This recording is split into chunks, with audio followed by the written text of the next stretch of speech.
오늘은 신앙의 연륜이 깊어지면서 조심해야 되는 것들이라는 제목을 갖고 함께 말씀을 나누겠습니다. 우리들이 신앙적인 연륜이 깊어지면서 소위 믿음이 조금씩 자라면서 조심해야 될 것들이 있습니다. 바로 그 중에 하나는 신앙적인 교만입니다. 우리 주위에 보면 이 신앙적인 교만 때문에 자기 자신을 파괴하고 주위의 사람들을 다치게 하는 사람들을 발견하게 됩니다. 교만이라는 것은 내가 성경을 많이 안다, 아니면 다른 체험을 했다든지 남보다 내가 낫다는 생각을 하는 것, 그것이 바로 교만의 시발점입니다. 이게 무서운 게 뭐냐 하면 자신이 그 공동체의 파괴를 가져옴에도 불구하고 자신은 남들이 모르는 하나님의 뜻을 안다고 생각을 합니다. 그래서 자기 자신을 가리켜서 하나님의 특별한 은총을 받은 사람, 다른 사람들은 그런 것을 경험하지 못해서 자신을 이해하지 못한다라고 생각을 하죠. 이런 확신을 갖고 있기 때문에 그것으로 파괴가 옴에도 불구하고 그것을 인정하지 않고 살아갑니다. 그래서 세상에서도 이런 잘못된 신앙적인 확신만큼 파괴력이 큰 것이 없다는 생각을 하게 됩니다. 우리가 계속해서 고린도 교회에 또한 전서의 강해를 하고 있는데, 고린도 교회의 문제를 보아도 따지고 보면 이 교만과 관련이 있음을 우리가 알 수 있습니다. 12절 말씀에 보면 그런즉 선줄로 생각하는 자는 넘어질까 조심하라 라고 이야기합니다. 사도 바울은 하나님의 은혜가 넘쳐나는 자들, 성경 지식이 있는 자들에 대해서 경고를 하고 있는 겁니다. 사도 바울은 특별히 오늘 말씀에서 신앙적인 교만이 있을 때에 죄가 함께 온다는 것을 우리에게 말씀해 주고 있습니다. 그것을 쉽게 우리로 하여금 이해하기 위해 이스라엘의 역사를 이야기하며 그것을 비유로 우리에게 이야기해 준다는 겁니다. 사도 바울은 이스라엘의 역사를 보면서 우리와 비슷한 세례의 경험도 있고, 또한 우리가 누리는 성찬의 축복을 그들이 누리고 있음에도 불구하고 이스라엘 백성은 하나님께 불순종하다, 그러다 멸망했다라고 이야기합니다. 그래서 우리도 믿음이 튼튼하다 자부하지 말고 사도 바울이 오늘 본문을 통해서 이야기해 주는 죄에 빠지지 않도록 조심하며 나아가는 저와 여러분이 되기를 주님의 이름으로 소망합니다. 오늘 본문 1절과 4절까지의 말씀에 보면 이렇게 이야기합니다. 우리 함께 읽겠습니다. 형제들아, 나는 너희가 알지 못하기를 원하지 아니하노니 우리 조상들이 다 구름 아래에 있고 바다 가운데로 지나며 모세에게 속하여 다 구름과 바다에서 세례를 받고 다 같은 신령한 음식을 먹으며 다 같은 신령한 음료를 마셨으니 이는 그들을 따르는 신령한 반석으로부터 마셨음에 그 반석은 곧 그리스도시라. 아멘.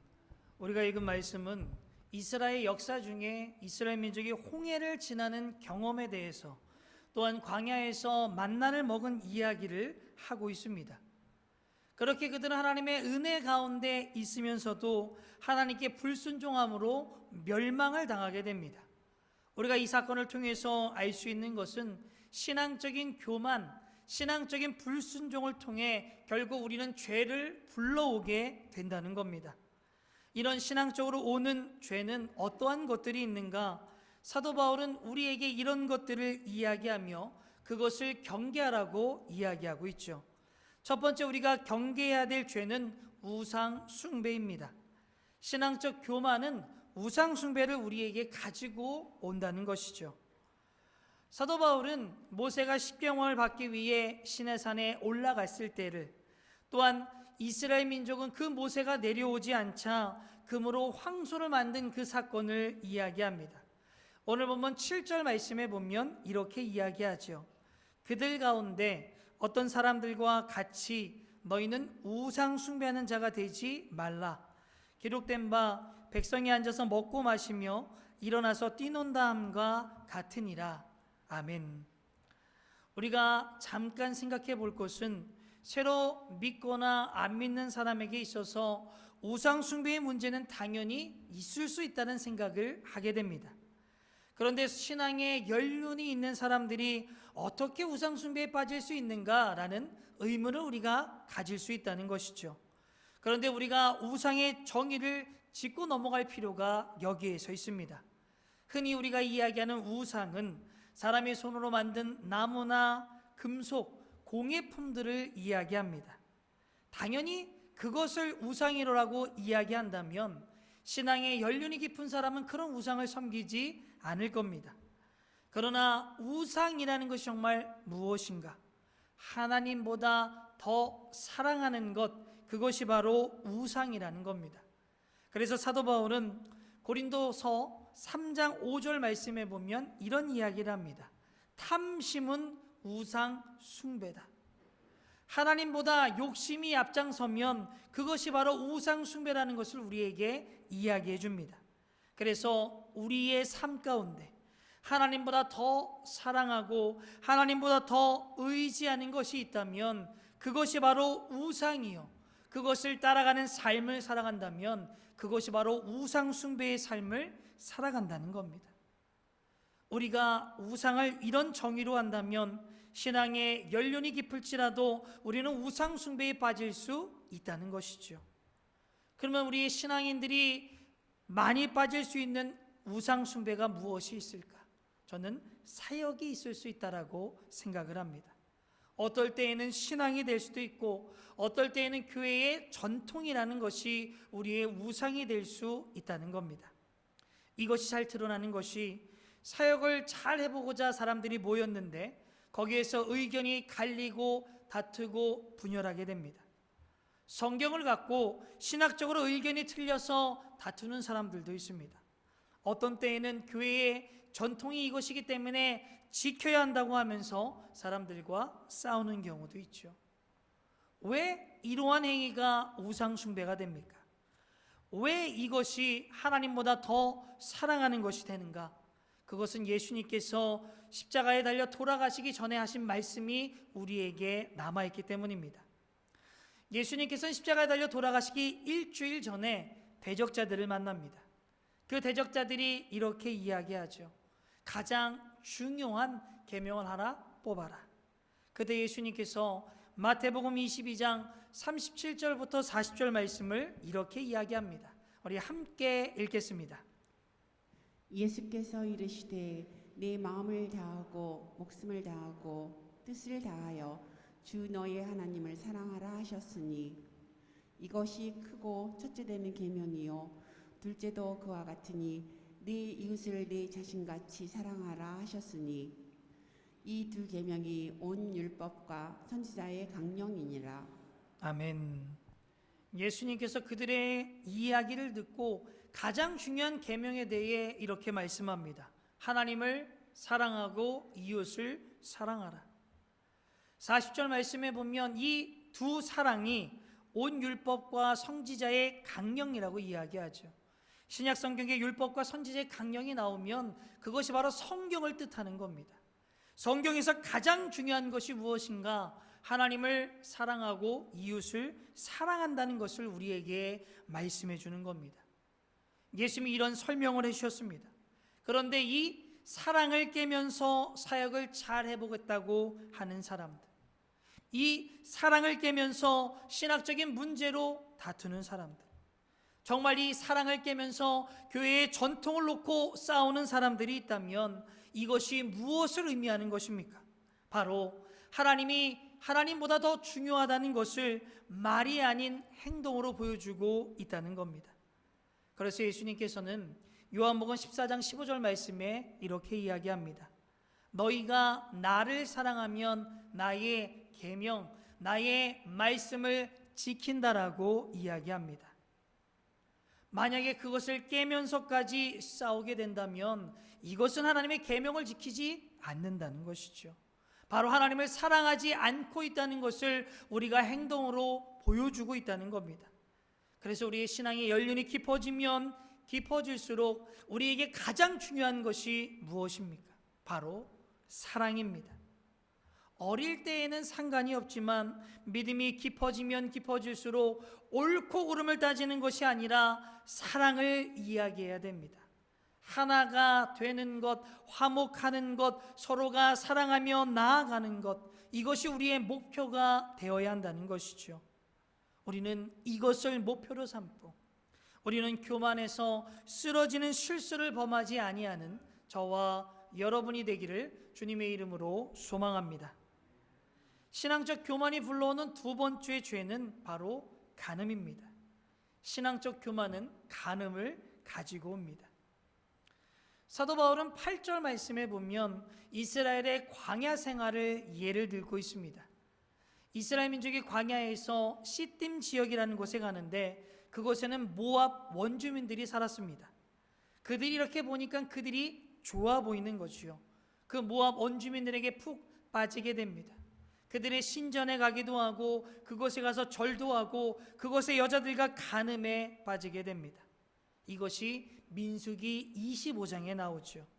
사도 바울은 이 사건을 가지고 오늘 본문 8절에서 이렇게 이야기합니다. 그들 중에 어떤 사람들이 음행하다가 하루에 23,000명이 죽었나니 우리는 그들과 같이 음행하지 말자. 우리가 신앙의 연륜이 깊어지면 깊어질수록 조심해야 되는 것이 바로 이 간음의 문제입니다. 안 믿는 사람이나 처음 믿는 사람들에게 당연히 문제가 되죠. 그런데 어떤 사람들, 특별히 신앙의 연륜이 깊고 믿음이 좋은 사람들 가운데에는 나는 그것과 상관이 없다 이야기하는 분들이 계십니다. 저는 그렇지 않다라고 생각을 합니다. 우리가 뉴스 같은 곳에 보면 유명한 목사님들이 여자 문제로 간음 문제를 범하고 나서 자신과 가족을 파괴하고 사역이 완전히 풍비박산 나는 것을 간혹 가다가 보게 됩니다. 아마 이분들은 처음에 그 부분에 대해서 자신감이 있었을 겁니다. 나는 절대 여자에게 빠지지 않는다. 그런데 우리가 잊지 말아야 될 것이 있습니다. 남자와 여자가 자꾸만 얘기를 하다 보면 정이 들게 됩니다. 더군다나 상담을 하고 깊은 이야기들을 주고받으면 더 빠지게 됩니다. 그것을 통해서 넘어갈 수도 있다는 것이요. 그래서 나는 이런 부분에 대해서 자신이 있다. 그렇게 말씀하시는 분은 교만한 사람입니다. 아무도 이런 간음에 대해서 자신할 수 없다는 것을 아셔서 끝까지 이런 부분에 대해서 조심하시고 잘 나아가다가 그런 문제로 쓰러지지 않는, 끝까지 그래서 하나님께 쓰임받는 저와 여러분이 되기를 주님의 이름으로 소망합니다. 신앙적인 교만이 불러오는 세 번째 죄는 불평입니다. 신앙적 교만은 불평을 가지고 옵니다. 오늘 본문 10절 말씀에 보면 그들 가운데 어떤 사람들이 원망하다가 멸망시키는 자들에게 멸망하였나니 너희는 그들과 같이 원망하지 말라라고 이야기합니다. 이 말씀은 이스라엘 백성이 애굽에서 탈출한 후에 일어나는 일들을 말씀하는 겁니다. 이스라엘 민족은 애굽을 탈출한 후에 굉장히 불평불만이 많았습니다. 하나님의 은혜 가운데 애굽을 했음에도 불구하고 그들은 왜 우리를 데리고 나와서 고생을 시키느냐 이야기합니다. 배가 고프다고 이야기하는 자들에게 만나를 주었더니 왜 우리 고기를 못 먹게 하냐고 하나님께 불평하죠. 그들이 여러 가지 고비를 넘어 가나안 문턱까지 갑니다. 그들이 가나안에 정탐꾼을 보내고 다시 들어오는 상황에서 건장한 사람들이 있기에 우리는 그곳에 들어가면 죽을 수밖에 없다라고 이야기합니다. 왜 우리를 죽이려고 이곳에 데리고 왔냐고 불평불만을 하죠. 결국 그들은 그런 불평으로 인하여 가나안 땅에 들어가지 못합니다. 그곳에서 죽게 되죠. 특별히 이스라엘 민족은 광야에서 이스라엘의 지도자인 모세의 리더십을 가지고 불평을 털어놓습니다. 그때 하나님께서 모세에게 이야기하시죠. 너에게 불평하는 것은 너에게 하는 것이 아니라 나에 대한 불평이다라고 이야기합니다. 이것을 통해서 우리가 알 수 있는 것은 우리가 신앙에 연륜이 있을지라도 믿음이 성장하고 강할지라도 우리가 언제든지 불평하기가 쉽다라는 겁니다. 예를 들면 처음에 교회에 올 때에는 모든 것을 잘 따라합니다. 그런데 시간이 지나고 교회에 정착을 하고 성경 공부 통해서 정말 믿음이 조금씩 자라날 때에 행동이 달라지는 분들이 있다는 겁니다. 제가 이런 말씀을 드린다고 해서 리더의 이야기를 아무렇지도 않게 뭐든지 하라고 이야기하는 것은 아닙니다.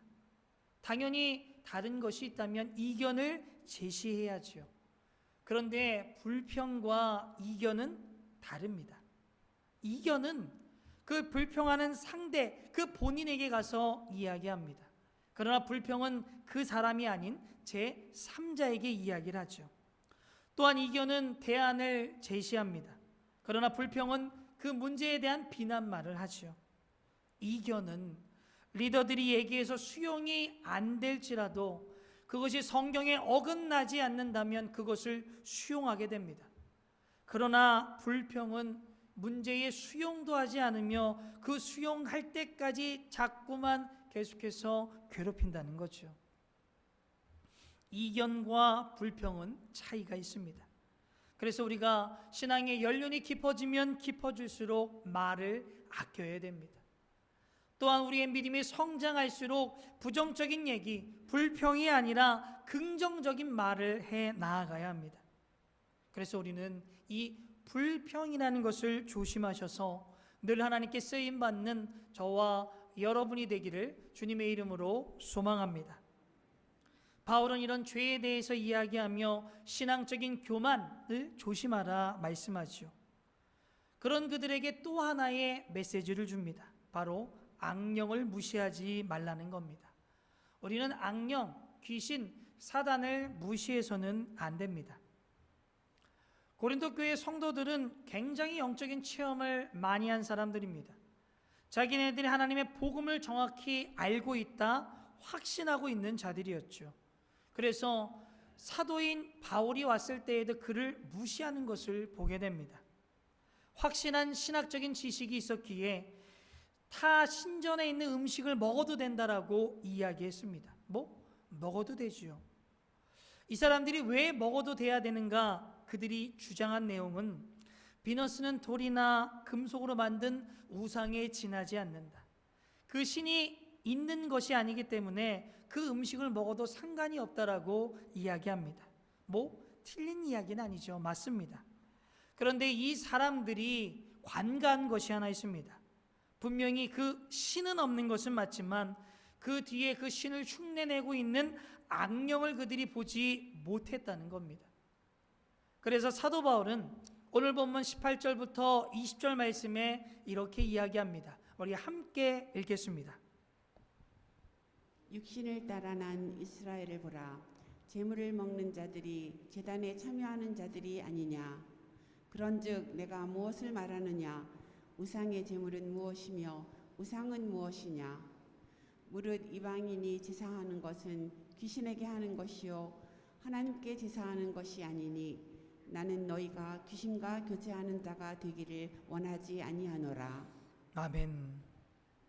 우리 주위에 신앙의 연륜이 있는 분들, 여러 가지 성경 지식이 있는 분들이 이런 영적인 실체에 대해서 가볍게 생각하는 분들이 있다는 겁니다. 그리고 이것이 자기와 상관이 없다라고 생각하는 분들도 의외로 많다는 것이죠. 근데 그러면 안 됩니다. 악령의 존재, 영향 우리가 알고 있어야 한다는 것이죠. 우리가 이야기하는 악령, 소위 귀신이라고 하는 것은 죽은 영혼이 떠도는 것이 아닙니다. 타락한 천사지요. 이 타락한 천사인 악령은 우리가 초청하지 아니하면 우리 안에 들어올 수가 없습니다. 그 얘기는 우리가 무슨 빌미를 만들어줘서 문을 열었을 때 그들이 들어올 수 있다는 거죠. 그러면 그 빌미가 무엇입니까? 새해가 되면 크리스천 중에도 이런 분들이 있습니다. 점을 보거나 운세를 보거나 토종 비견을 보는 등 이런 것을 할 때에 악령이 우리 안에 들어올 수 있는 빌미를 제공한다는 것이죠. 어떤 분이 간증하는 것을 들었습니다. 한 어머니와 40대 딸이 한 목사님을 찾아갔습니다. 왜 찾아갔냐면 자신에게 딸에게 귀신이 들려서 목사님께 상담하고자 간 거죠.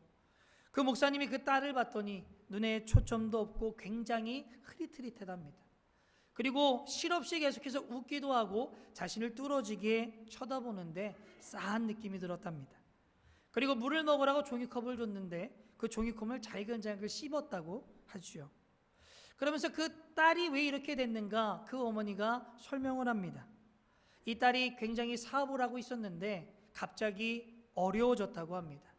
평소에 점을 보는 사람이 아닌데 길을 가다가 충동적으로 점집을 보게 되고 그것에 들어가서 점을 보았다고 하죠. 점을 보고 나왔는데 그 다음부터 불안하고 잠을 못 잤다고 합니다. 악령의 역사죠. 이 악령은 우리가 아무리 내어 쫓을지라도 그 빌미를 없애지 아니하면 계속해서 쫓아내도 들어오는 것을 보게 됩니다. 그래서 그분이 그 교회에서 성경 공부도 하고 예수님을 영접하고 그 다음부터 자유로워졌다는 간증을 들은 적이 있습니다. 이런 악령의 실체에 대한 인식이 우리가 신앙의 연륜이 깊어지면 깊어질수록 우리가 있어야 한다는 겁니다. 이것을 미신적인 것만으로 우리가 치부해서는 안 된다는 거죠. 특별히 여기서 꼭 기억해야 되는 것이 있습니다. 악령은 우리가 길을 열지 않으면 들어올 수 없다는 겁니다. 그래서 재미로 점 같은 거 보시면 안 됩니다. 그리고 외국에서 들여오는 예술품 중에 우상 숭배에 쓰인 것들이 있습니다. 어떤 분들은 부적을 그냥 갖고 있는 분들도 계시죠. 그렇게 있으면 악령이 그 틈을 통해서 우리에게 들어올 수 있습니다. 혹시 이런 것이 있다면 비싸도 과감하게 버리시길 바랍니다. 그리고 딴 종교를 믿다가 예수님을 믿는 분들이 가지는 두려움 하나가 있습니다. 만약에 자기가 가지고 있었던 그 우상들, 부적들을 없애면 그 신에게 혼나는 것이 아닌가라는 생각을 하는 분들이 있습니다.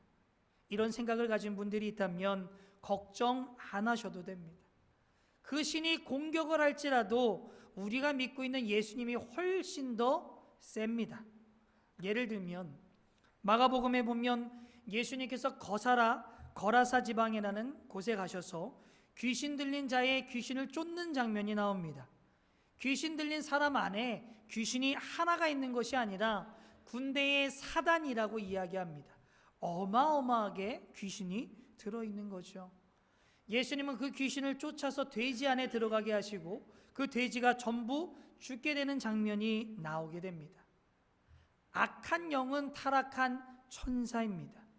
천사이기 때문에 초자연적인 역사를 그것을 통해 우리를 두렵게 할 수는 있습니다.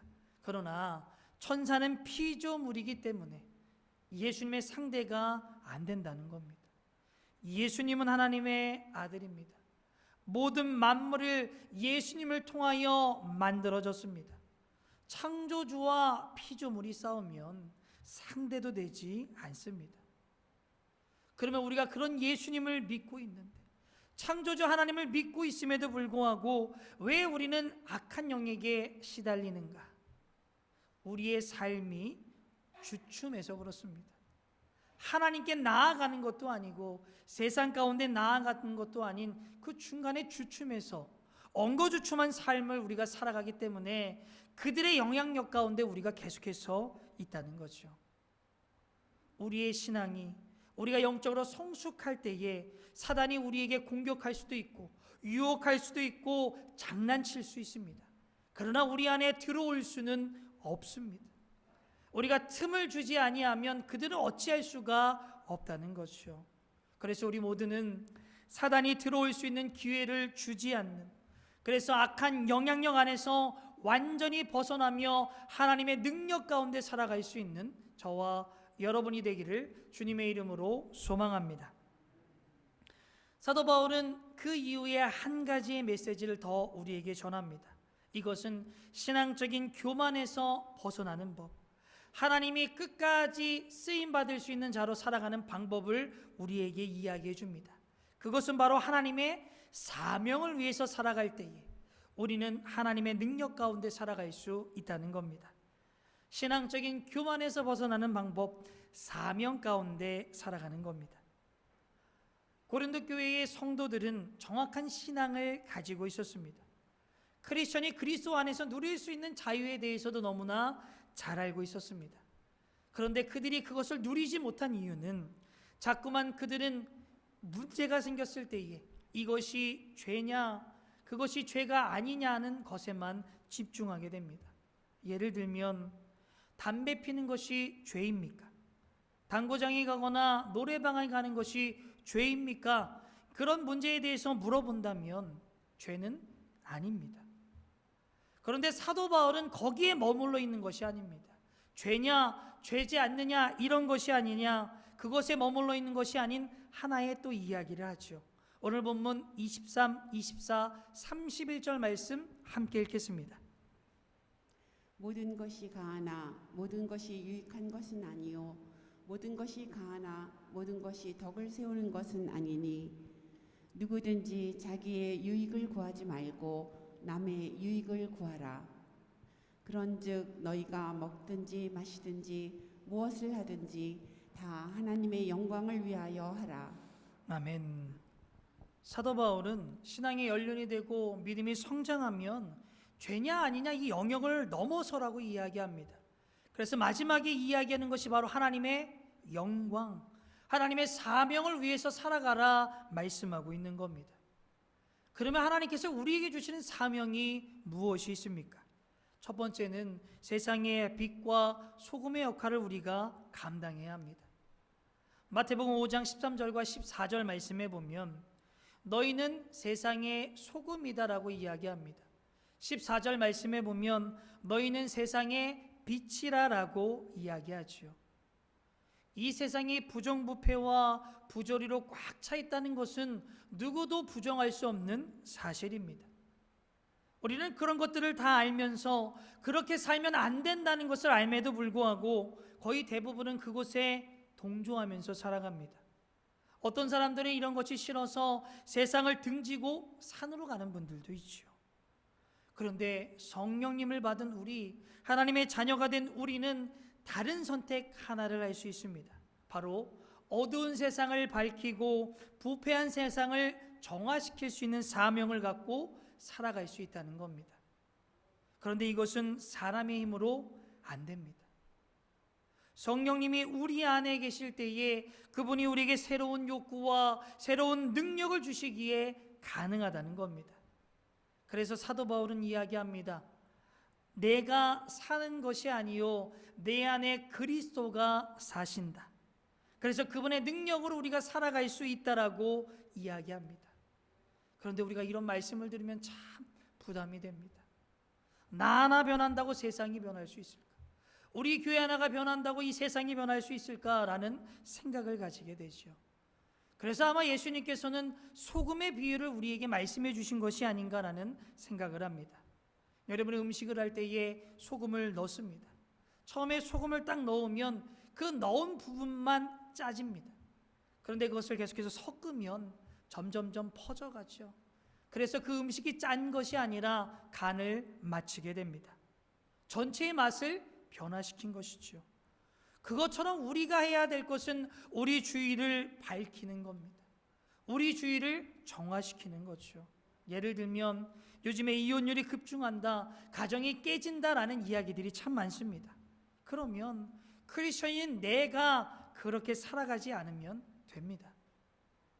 우리의 가정의 성격이 조금 맞지 않을지라도 하나님이라는 기준을 가지고 더불어 조율하고 행복하게 살아가는 모습을 보일 때에 정말 우리 주위를 변화시킬 수 있습니다. 사업을 할 때에도 마찬가지입니다.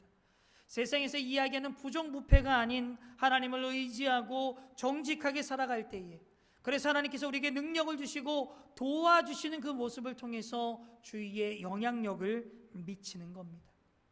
이 모습을 보이는 것이 바로 우리의 책임입니다. 그 모습을 통해서 우리 주위가 밝아집니다. 그 모습을 통해서 언젠가는 이 사회가, 언젠가는 이 나라가 변화될 수 있습니다. 정말 우리가 이런 사명감을 갖고 살아가시기를 바랍니다. 죄냐 아니냐 이것만 갖고 살아가면 재미가 없습니다. 그렇게 살아가면 세상이 그냥 부러울 뿐입니다. 우리는 정말 사명을 갖고 하나님 안에서 즐겁게 살아가는 저와 여러분이 되기를 주님의 이름으로 소망합니다. 두 번째 사명이 있습니다. 바로 영혼 구원하는 사명을 우리가 감당해야 합니다. 오늘 보면 33절 말씀에 보면 나와 같이 모든 일에 모든 사람을 기쁘게 하여 자신의 유익을 구하지 아니하고 많은 사람의 유익을 구하며 그들로 구원을 받게 한다라고 말씀합니다. 우리가 가져야 될 것은 저 사람이 옳고 그르냐 이것이 아니라 내 주위에 있는 사람들에게 내가 구원을 그들이 받게 하는데 도움이 되느냐 안 되는 것을 바라보며 살아가라 말씀하는 겁니다. 사도 바울은 확실한 목표가 있는 사람입니다. 자신이 힘들고 어려울지라도 고린도 지역 가운데 자신의 사도성을 의심받을지라도 그는 영혼 구원이라는 것에 초점을 잃지 않고 그것을 바라보며 나아갑니다. 우리도 어떠한 상황과 환경이 있을지라도 영혼 구원의 마음을 잊지 않고 살아가시기를 바랍니다. 그래서 정말 내 주위에 영혼 구원에 도움을 줄 수 있는 내 자신이 될 수 있도록, 그래서 늘 사명을 점검하고 완수할 수 있는, 그래서 늘 하나님께 쓰임 받을 수 있는 저와 여러분이 되기를 주님의 이름으로 소망합니다.